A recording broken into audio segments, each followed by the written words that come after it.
Remulla kinakabahan na kay Vice President Sara Duterte. At ito, tigapagsalita po ng impeachment trial ay may pasabog po mapatungkol sa impeachment trial laban kay Vice President Sara Duterte. At etong eto si Congressman Rodante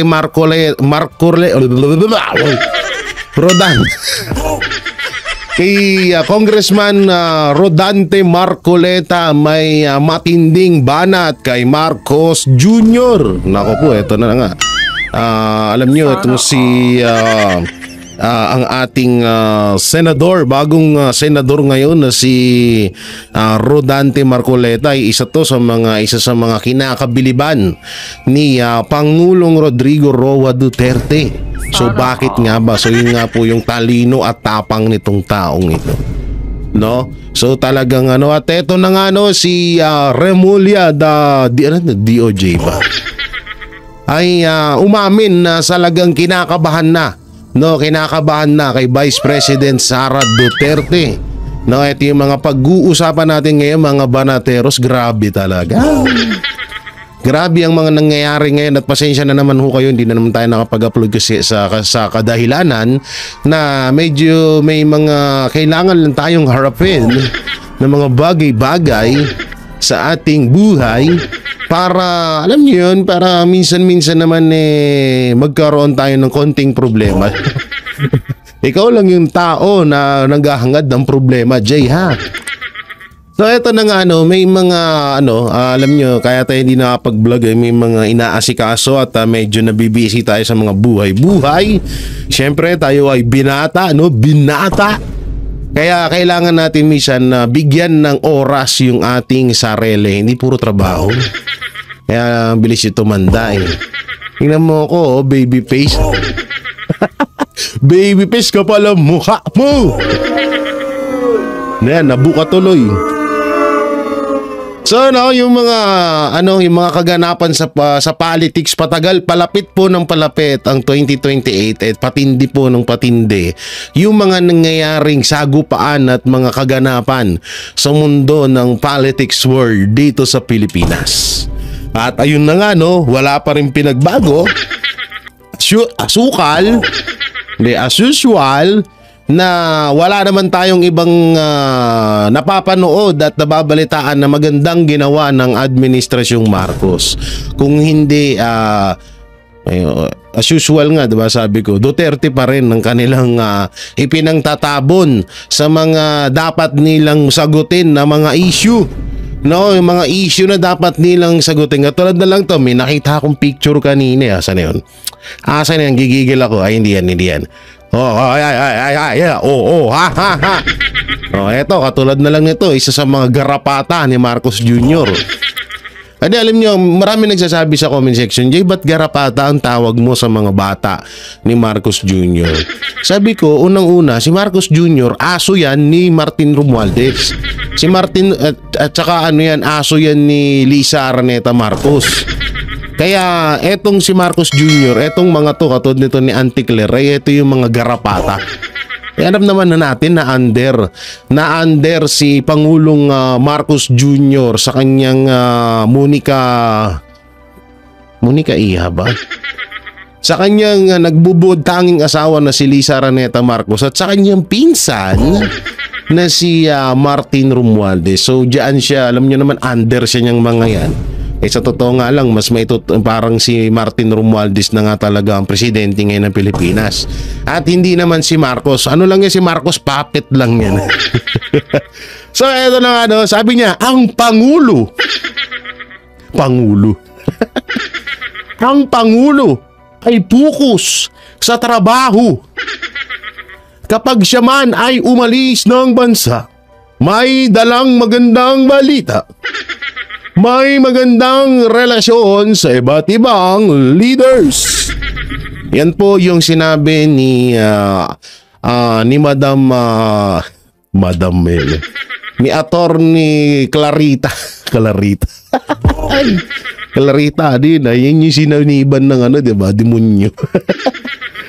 Oo, yan po yung sinabi ni Attorney Claire na tigapagsalita ni Marcos Jr. Tigapagsalita ng Malacanang.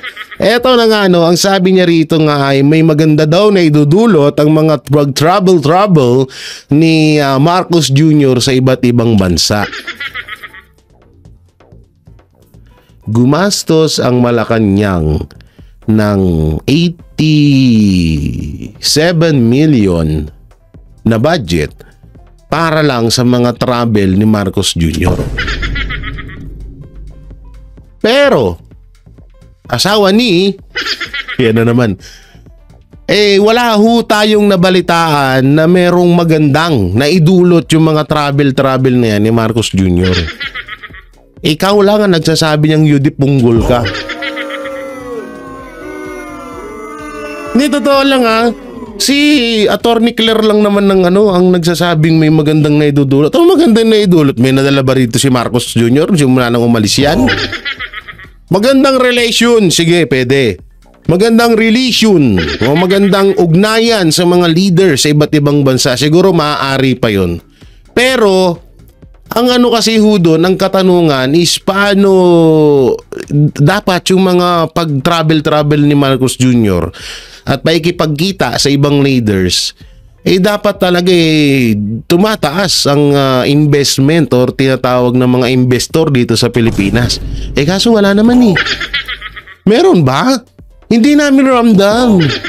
Yung tangina nyo, yung mga nasa gobyerno, palibasa mga bilyonaryo kayo, mga hinayupak kayo. Kunti ko na masabi yung pangit na words. Palibasa mga mayaman kayo, kaya wala kayong hindi nyo nalalaman yung yung gutom ng mga Pilipino. Anong magandang naidudulot? Magandang naidulot nun. Tangina, nung nagkabagyo nga sa Bicol, binigyan nyo lang 26 million. Tapos travel ni Marcos Jr. 87 million. Ang galing! Ang galing nyo, grabe talaga, no? Bagay, wala namang bago na rito. Ngayon talaga, kapag ikaw ay tuta at garapata or atakdog ni Marcos Jr. ng Malacanang, ng administrasyon, wala naman, syempre, alangan naman ilaglag niya yung boss niya. Alangan naman ilaglag niya yung boss niya, di ba? Ilalaglag niya si Marcos Jr. Di nawala siya ng datong. Nawalan siya ng datong, nawalan siya ng pera.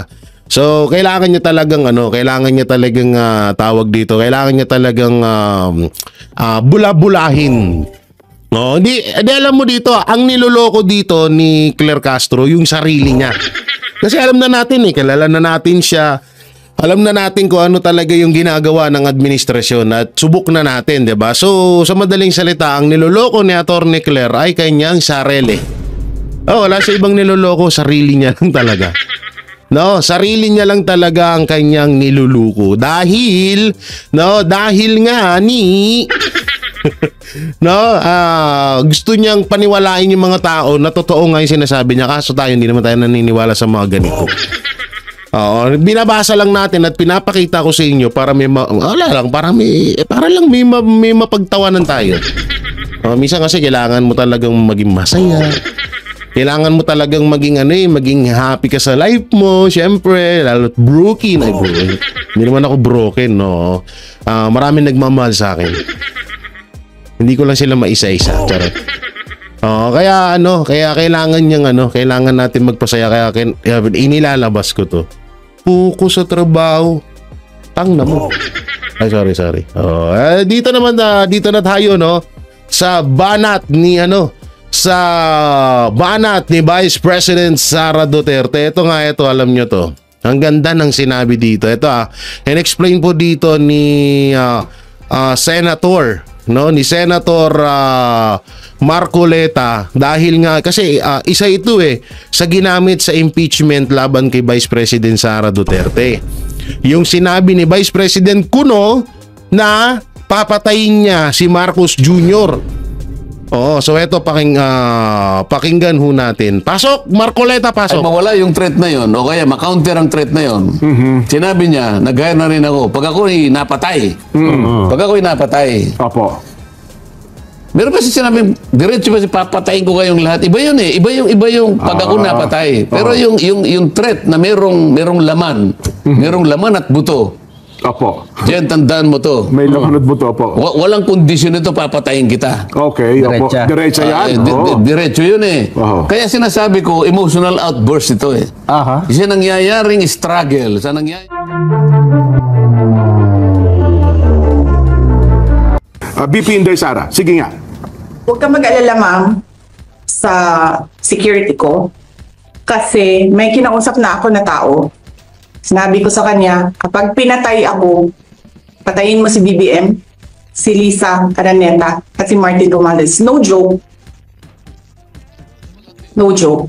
O yan ha. Hindi alam niyo kung bakit ko to ipinapanood sa inyo ulit. Kasi may mga video na naman na kumakalat ngayon na ini-edit nila etong video na to. Ini-edit nila tong video na to para magmukha nga naman na etong si Vice President Sara Duterte ay nagbanta sa buhay ng mag-asawang Marcos at ang kanyang pinsan or nasnip or cousin utak na si Martin Romualdez. So yun nga kaya ako 'to pinapakita sa inyo. Ang ganda kasi ng explanation dito ni Congressman Marcoleta. At ang linaw po dito sa sinabi niya na kapag pinatay ako ni Marcos Jr. Asa na yun? Nawala. Pag pinatay ako ni Marcos Jr. Tawag dito may kinausap daw siyang tao, para patayin si Marcos Jr., si Lisa Araneta Marcos at si Martin Romualdez. Ibig sabihin, kapag namatay si Vice President Sara Duterte, alam naman na natin kung sino yung pagbibintangan. So kapag namatay si Vice President Sara Duterte, wag naman sana mangyari, no? Pero alam naman na natin kung gaano kadesperadong ang mga anti-Duterte para lang mawala sa landas nila etong mga Duterte. Kapag nangyari yun, tsaka lang mamamatay etong mga sila Marcos Jr., si Lisa at si Martin Romualdez. So hindi pa rin threat yun, no? Ito yung explanation. Tagal pasok ba? Ma'am, ewan kung sino yung kausap niya. Paano po ito online press con kung parang natanong siya ng isang reporter doon sa online Kaya sinagot niya, huwag ka mag-alala, ma'am. Kasi nga, pinanggalingan nito may threat sa buhay niya. Oo. Unang-una tinanggal yung kanyang mga gwardiya, tama? So, ayaw kong debatihin yun. Ayaw kong puntahan yun. Opo.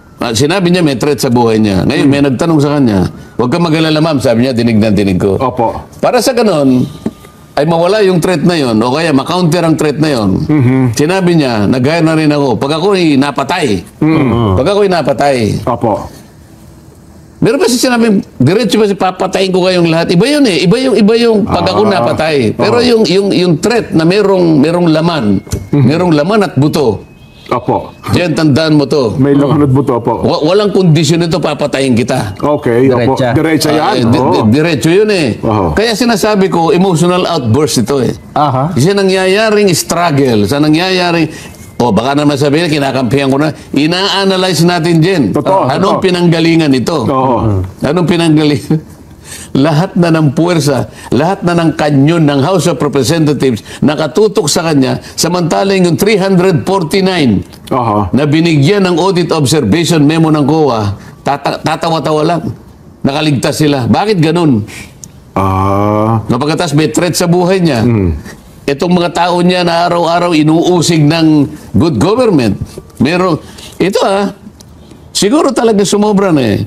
Opo. Nakakulong Yung Yusek Lopez. yung Yusek Lopez. Opo. Akalain mo nagpasinag lang sila ng mga video. Bigla na lang in-extend ng another 5 days ang pagkakakulong. Ano nangyari? Iniba daw yung tagpo tsaka hindi na naman daw lumiyan. Sinong nag-iba ng tagpo? Oo. Pinayagan ba yon na matanong man lang kung may kaugnayan siya sa mga pinalitaw ng mga video? May nakapagsalita ba sa kanya? Meron siyang abogado na magsalita para sa kanya para depensa ng sarili? Wala. Wala po Bigla nun. na lang nag-motion, walang objection, in-approve yun. Kasi hindi ako pwedeng mag-object eh. Kasi daw hindi ako member eh. Hindi ka member ng committee. Kapag hindi ako member, hindi ako pwedeng mag-object. Ganun ang ano nila eh. Ayun. Anong klaseng proseso nangyayari? Ayan so kitang-kita nyo at rinig na rinig nyo ang magandang explanation ni Rodante Marcoleta. Di alam nyo, unang-una, si Vice President Sara Duterte, abogado yan. Alam niya kung ano yung alam niya yung mga salitang maaari siyang makasuhan at sa hindi. Tsaka hindi naman kasing tanga nyo, hindi naman kasing tanga nila Risa Ontiveros, nila Franz Castro, yung tatlong idiot na NPA, hindi naman kasing tatangan ng Quadcom, ng iba pang mga politiko dyan, etong mga Duterte. Utak lagi pinapagana ng mga yan, no? Kaya malabo yung sinasabi niyong nagbanta siya. Alam ni Vice President Sara Duterte kung ano yung sinasabi niya. Attorney yan napakataas ng grade ng nakuhang grado niya bilang attorney. Ang tanong, Jay, si Attorney Claire ilang grado ba? Malay ko dun sa malay ko dun sa hinayupak na yun. Wala na akong dun. Uy, ba't tayo mo gumana ha? Oo, ayaw gumana nitong natin ha? Oo, dito pala yun. Kaya naman pala dun ako pindot ng pindot so eto naman yung yung tigapagsalita ng impeachment court or tigapagsalita ng impeachment trial. Kung uusad nga ba yung impeachment kay Vice President Sara Duterte. Ito, basahin natin. Certification mula sa Kamara di hadlang sa paglilitis versus BP Sara. Senate impeach spokesperson. Ito po, pakinggan ho natin. Mariing itinanggi ng tagapagsalita ng Senate Impeachment Court na hadlang sa pagsulong ng impeachment trial ni Vice President Sara Duterte ang hinihinging mga sertifikasyon mula sa Kamara. Ayon sa opisyal, bahagi lamang ito ng pagsigurong legal at naaayon sa konstitusyon ang proseso. Si Tim Cruz para sa balita. Okay. Iginit ni Senate Impeachment Court spokesperson Attorney Reggie Tonggol na hindi hadlang sa impeachment proceedings laban kay Vice President Sara Duterte ang mga hinihinging sertifikasyon mula sa House of Representatives. The specific certifications being required from the House are all part of the effort to guarantee procedural legitimacy and to uphold constitutional standards. Ito ay tugon sa pahayag ni House Prosecutor at Akbayan Representative Shell Jokno na Tangin ang mukha yun. Nakakatakot. Maaring mapahina ang kaso ng prosekusyon dahil sa hinihinging panibagong sertifikasyon mula sa 20th Congress kung handa ba ang Kamara na ituloy ang impeachment. Nauna nang naipasa ng Kamara ang unang sertifikasyon na nagpapatunay na ang reklamo ay sumusunod sa 1-year ban at sa itinakda ng konstitusyon. Ngunit nanatiling nakabinbin ang ikalawang sertifikasyon na magsasabing handa ang kasulukuyang Kongreso na ituloy ang prosekusyon. But these certification processes help prevent any legal impediment or challenges or technicalities that could undermine the impeachment process once it starts rolling and to uphold the proceedings' integrity. Binigyang diin din ni Tonggol ang Kaya pala ngayon nagigets ko na kung bakit binabanatan yung spokesperson ng impeachment. Kasi binabanatan yan ng mga ng mga congressman. Binabanatan ngayon yan na kesyo parang ang sinasabi nila, ano ba yan? Bakit parang parang kumakampi ka kay BP Sara? Bakit parang parang pumapawar ka ba kay BP Sara? Yun yung mga naririnig ko diyan sa mga anti-Duterte na yan, no. So dito kasi alam mo, etong impeachment person ng impeachment ay hindi to pwedeng hindi to pwedeng tumulad sa inyo mga tarantado.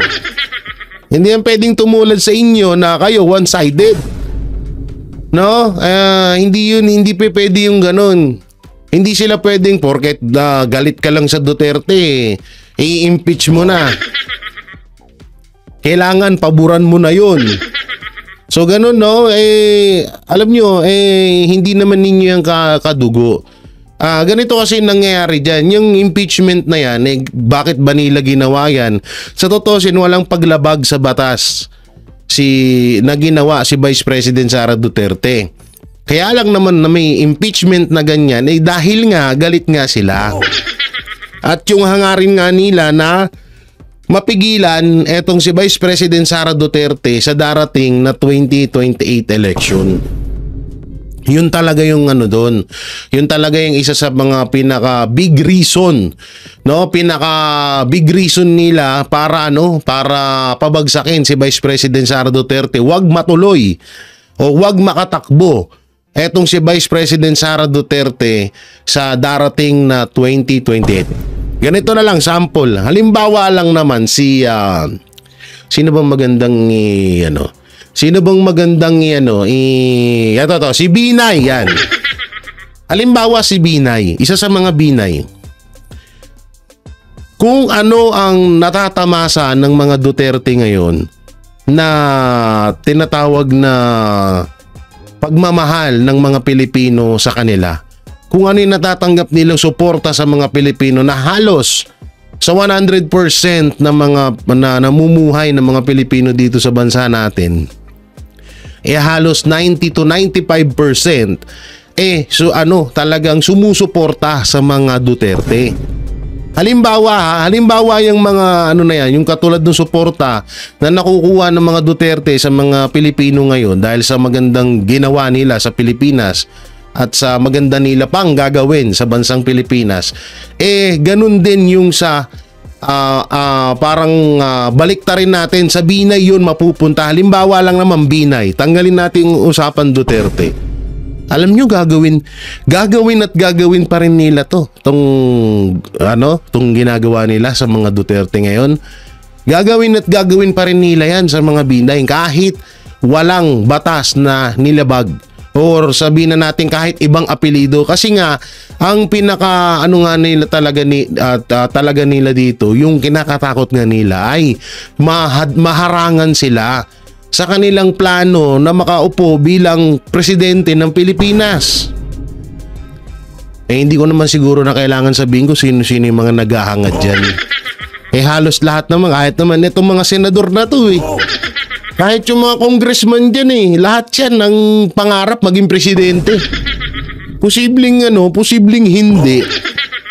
No, so yun gagawin pa rin nila yan ng mga anti-Duterte basta alam nilang makakahadlang sa kanilang mga plano. Kasi nga katulad nga ngayon, 'di ba? Pero pag-usapan natin yan sa susunod na sa susunod na mga vlog natin about sa COMELEC. Yan pa yung isa, yung COMELEC na yan. Kaya dapat ngayon pa lang matuldukan na yung ginagawa nila kasi delikado tayo yan sa darating na 2028. Kahit gaano kalaki ang boto ni Vice President Sara Duterte, kahit kulelat etong mga kalaban niya, pwedeng manipulahin ng COMELEC yun. Pwede nilang hindi iproklama bilang presidente si Vice President Sara Duterte dahil dyan sa mga kaso na mga ibinintang sa kanya. Di ba? Yung ibang mga party list, mga politiko na mga nanalo kapag hindi nila kaalyado, di ba ginugurgur nila? Kaya delikado yan. Halagahan ng paggalang sa proseso ng impeachment court. So, the disrespect for or attempts to undermine the impeachment court processes threaten the independence and credibility of the court and jeopardizes public trust on the process itself. We therefore encourage the public and all involved parties to participate constructively and respectfully in the legal discussions without insinuating any malice on the court. Magagalit na naman ito sila Risa. Tsaka sila Castro dyan. Naku, lilipad-lipad na naman sa mga bubong natin yung mga yan. Aswang, ginawang aswang yun. Ay, lako. Pag na-interview mo yan, manggagalitin na naman yung mga yan. Na-impeach si VP Sara Duterte noong Pebrero 5 sa botong suportado ng mahigit 200 kongresista. Kinasuhan siya ng betrayal of public trust, culpable violation of the Constitution, graft and corruption, at iba pang high crimes. Inaasahang sisimulan ng trial proper sa pagbubukas ng 20th Congress. Para sa Diyos at sa Pilipinas kung mahal. Talagang talagang gumagawa sila ng ito mo yung mga pinasa kay Vice President Sara Duterte, graft and corruption. Ano pa yun? ano yung public trust ba yun? So kung iisipin nyo, yung mga ibinintang kay Vice President Sara Duterte na mga kaso, halos may kita natin kay Marcos eh. Kaya dapat mas deserve ni Marcos Jr. na na tawag dito na ma-impeach kaysa kay Vice President Sara Duterte. Samantalang may bumaliktad na nga. Sino ba itong bumaliktad na ito? Hindi yan. Hindi si Marcoleta. Hindi rin. At lalong hindi rin si Coach Oling. Ba't dito ka? Coach, bakit ka dyan? Alam ko, hindi pa ako nakakapagbayad ng 20,000 sa'yo. Pero pag pumasok na ako, di ba naman dito na nagbablog ako? Ay, shoutout kay Coach Oli ewan ko nanonood. Di naman nanonood ng video ko yung loko yun. Coach wag mo muna ako silid. Mag-vlog pa ako eh. Andiyan ka na agad sabi ko easy ka lang. Bayad naman eh. Joke lang guys. Dito nga dito sa video na to ay talagang na-explain ni Banat Bay at nila Coach Oli, Boss Dada, yung paglipat or gustong maging ombudsman nito ni COJ Remulla. Si Boying Remulla yan. Alam mo kasi, ito nga yan na nakikita nyo is gustong magkaroon ng fixed term sa pwesto si Remulla. Sa madaling salita, etong si Remulla ay natatakot na sa maaaring mangyari sa hinaharap. Kasi talaga naman, ang daming kasong kakaharapin nitong si Remulla. So eto, pakinggan nyo to explanation dito nitong tatlo kong mga kuya. Pero tapos alam kayo mo, magdadala kayo doon. bakit yan nag-ombudsman? Kasi yung ombudsman, fixed term. 7 years yan Oo, 7 years yan. So, Tagal alam din niyang, pala, ugali ng mga Remulla, yung magpaganon-ganon. Diba, nung Totoo last yan. minute nga, nilaglag niya ng mga binay nung mananalo na si Duterte. So, yan. Eto, alam niyang patapos na si Marcos. So, saan naman siya pupulutin? Diba? So, sigurado yan, makakasuhan yan dahil nga doon sa mga ibang mga issue. Ngayon, kailangan niya ng puprotekta sa kanya ng 7 years. Grabe yun Kailangan ng may poprotekta kay Remulla. So sa madaling salita, bakit kailangan ng ganun? Anong ginagawa ni Marcos Jr.? Wait lang, ayusin nga natin tong parang tagilid eh. Ayusin nga natin to. Yan, tapos baba natin dito ng konti. Yan, para makita yung bilbil ni Boss Dada. Hindi ito bakit kailangan ni Remulla gawin to? Etong pag-interest niya sa ombudsman. So tama naman yung sinasabi nila Coach Oli, Banat Bay at Boss Dada na gusto niya nga magkaroon ng fixed term. So pang matagalan kasi nasa 7 years pala etong pagiging ombudsman. So sa madaling salita, kung darating ang 2028, may 4 years pa na may papalagi ni Remulla bilang ombudsman. So parang may iwasan niya yung mga kaso na kakaharapin niya. So ito na lang, mas maganda pakinggan natin sila. Drugs Kasi even si Guwapo! DOJ Secretary Remulla na nagsasabi na hindi na nila ipupursue yung war on drugs dito sa Pilipinas. Kesyo wala na daw mga ebidensya. So paano nilang ipupursu doon kung dito hindi nila kayang i-pursue? Miss Boying, hindi ko talaga malaman kung anong gustong gawin sa buhay. Kasi sabi nila, libo-libo ang nangamatay sa panahon ni Tatay Digong. Ngayon, wala silang ma-produce.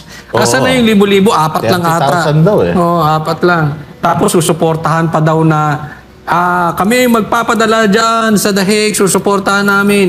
Hindi nyo nga mga mapauwi yung nasa Israel ng problema ng mga nasa Iran eh. Pero tapos alam kayo mo, magdadala kayo doon. bakit yan nag-ombudsman? Kasi yung ombudsman, fixed term. 7 years yan Oo, 7 years yan. So, alam niyang, ugali ng mga Remulla, yung magpaganon-ganon. Diba, nung last minute nga, nilaglag niya ng mga binay nung mananalo na si Duterte. So, yan. Ito, alam niyang patapos na si Marcos. So, saan naman siya pupulutin?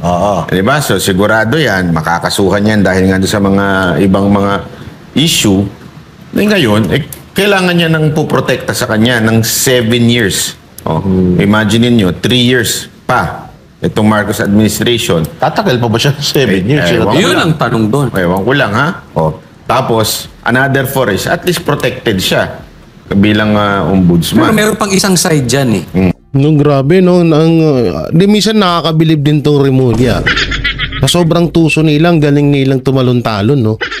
Tama yung sinasabi kanina ni Bay, na etong mga Remulla, sa madaling salita, ang galing nila sa, yung ano siya, tawag doon, playing safe ba yun? Oo, ganun sila. Talagang ugali na nila yun kasi sa mga hindi nakaalam or baka nakalimutan nyo, nakagaya nung sinabi kanina ni Bay, yung si Binay kasi, dati kay nandiyan si Remulla. Nung nararamdaman na nila na bagsak na si Binay at nangingibabaw na si Pangulong Duterte, lumipat. Sa madaling salita, magkakasama yan sila si Tolentino, si Ontiveros, mga balimbing. Si Manny Pacquiao yan, mga Remulla. Mga mga balimbing. Yan yung mga yan yung mga kandidato na hindi yung mga taong hindi mo dapat kailangan pagkatiwalaan. So ang tanong kasi dito, bakit kailangan una alam naman na natin na pwedeng may manipulahin etong sila Remulla o etong si Remulla pag siya ay naging ombudsman. Pwedeng yung mga kaso niya doon medyo katulad ng ginawa ng Comelec, medyo burahin. Sorry, nadulas po ako. 'Di ba? So mas tsaka mas mataas ang kanyang posisyon. At ayun nga, iwas nga sa sukol. Ang kasi dito, bakit parang kinakabahan na si Remulla? Hindi kaya nagkakaroon na ng hidwaan talaga ng pagkakawatak-watak ng mga anti-Duterte sa administrasyon. Hindi kaya ganun na yung nangyayari nun. Malay natin, baka talagang siguro naisip ni Remulla, puta na. Pagtapos ng termino ni Marcos, daming kaso nito. Pagtapos ng termino ni Marcos, pati ako damay. Kailangan kong gumawa ng sarili kong strategy para kahit papano may kapangyarihan pa rin sa aking mga kamay. At ayun nga, naisipan niya nga maging ombudsman. Kasi nga, 'di ba? 2028, pagdating ng 2028, tapos si Vice President Sara Duterte ang presidente, yari si Remulla. Alam naman na natin na isa si Remulla sa mga tumrabaho para madala si Pangulong Duterte sa Netherlands at maibigay sa ICC. So yun nga yung talagang naisip niya. Ang galing mo rin ang galing mong kupal ka ha. Ang galing mag-isip din kasi may 4 years pa siya. 'Di ba? So may 4 years siya. Di may 2 years na lang na gap ang pagiging presidente ni Vice President Sara Duterte. Baka nung 4 years na yon or 7 years, sabihin na natin, yung 7 years sa pagiging ombudsman, hindi niya na rin abutin. Wag naman sana, hindi naman tayo ganun kasama na pinapanalangin natin. Hindi ho ganun. Ang atin lang dito, syempre, maedad na nga ni. Baka hindi natin alam, di ba? Pag daan sa hagdan, nadulas, nabagok, aban ako. Naumpog ang ulo, at nabukolan, yung bokol, na infection, di ba? So hindi natin alam ang mga buhay-buhay. Ganun. Posibleng protection din ni BBM.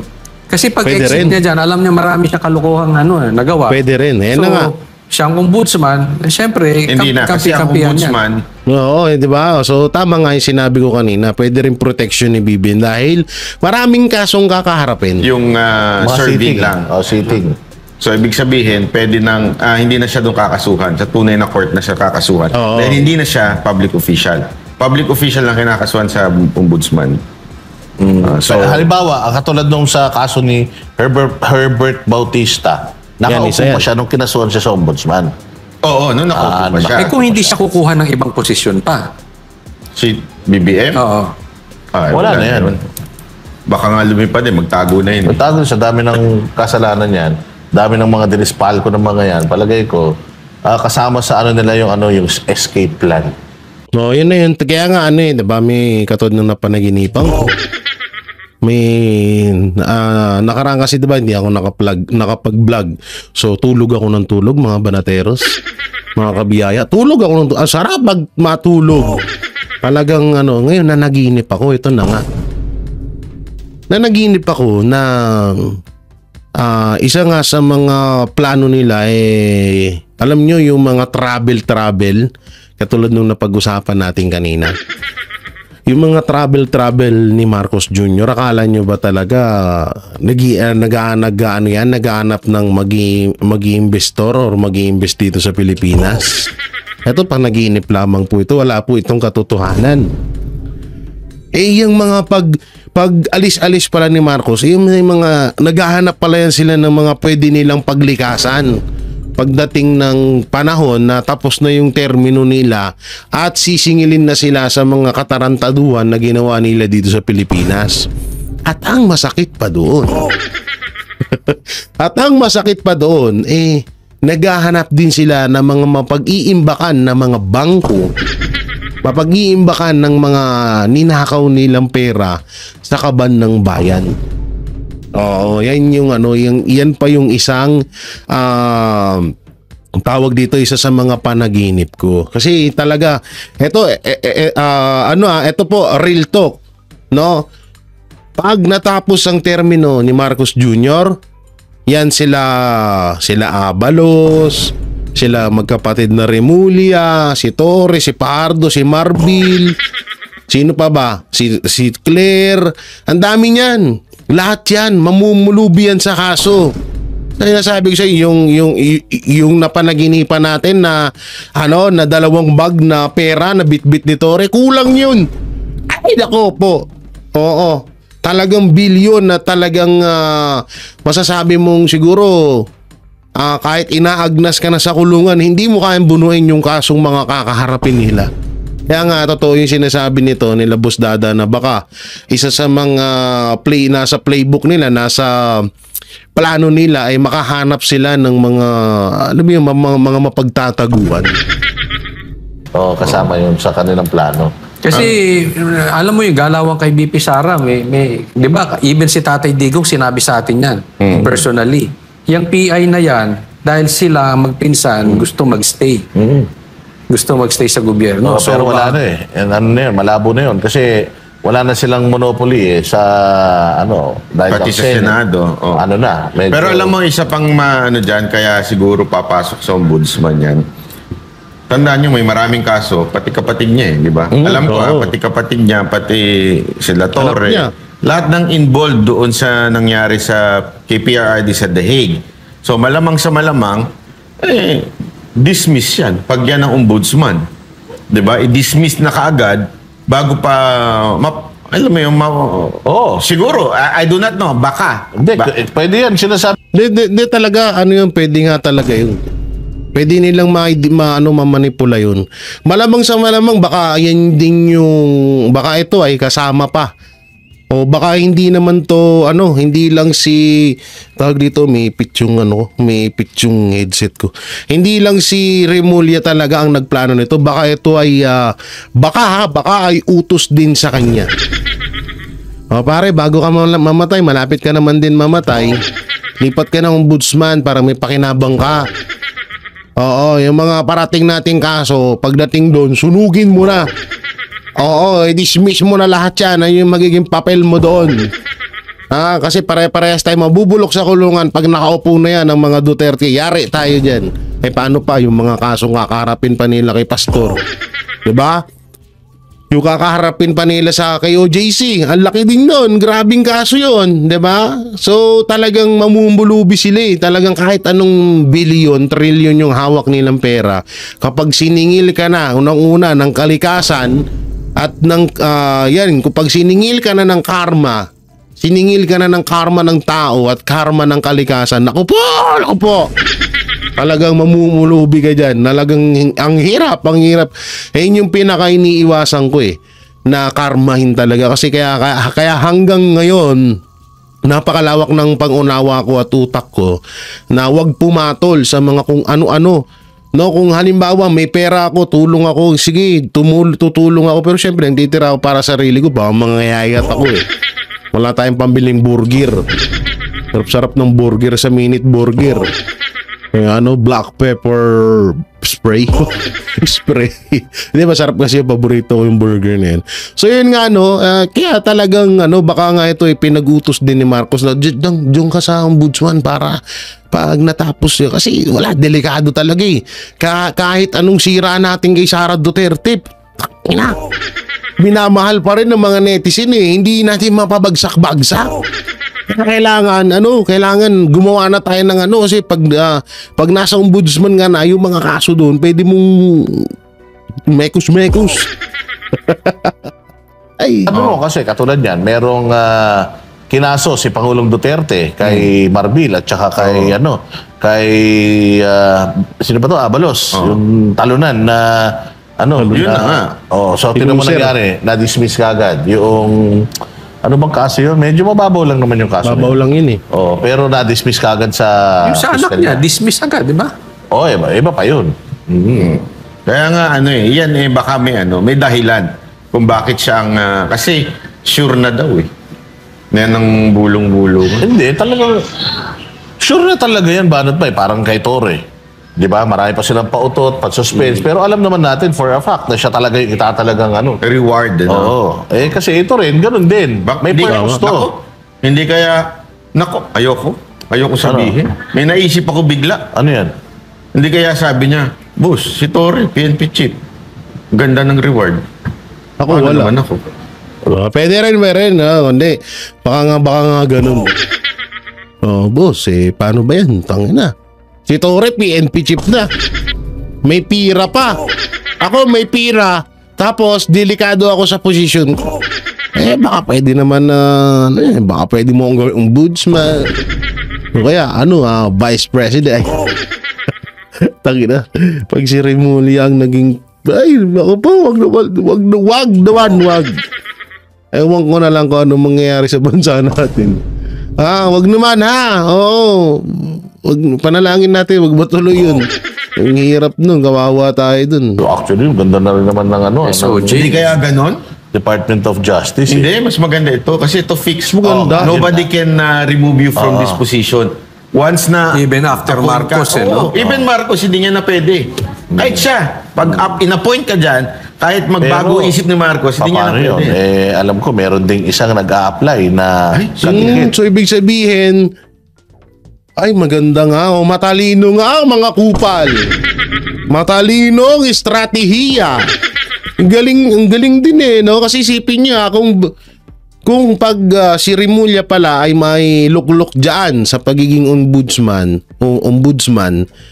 kahit pala si Vice President Sara Duterte o kahit pala yung presidente, sabihin na natin si Marcos, ang naglagay sa kanya doon, hindi niya na pwede palang matanggal yun.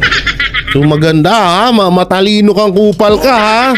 Galing nun ha. Parang naman makaiwas no. Galing no. May utak din talaga eh.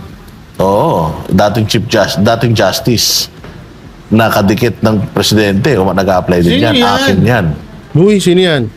Sige, pangalanan na natin. Tago na natin siya sa pangalang si Bersamin. Si Bersamin. Oo. Narinig ko lang na gusto rin niya yung posisyon na yan. Kasi katulad ng sinasabi mo. Gusto yan ng mga ng mga lahat. Isa yan sa goal ng mga tao. Ang dami kong kilala nung panahon ni Perardi gusto maging ombudsman eh. Nagpapalakad pa. Sabi ko, wala akong kinalaman dyan. Kung lumapit kayo. Partner. Ito ang nakakatawa. Sinong papalit na may balibalita lang Si Abalos, malamang.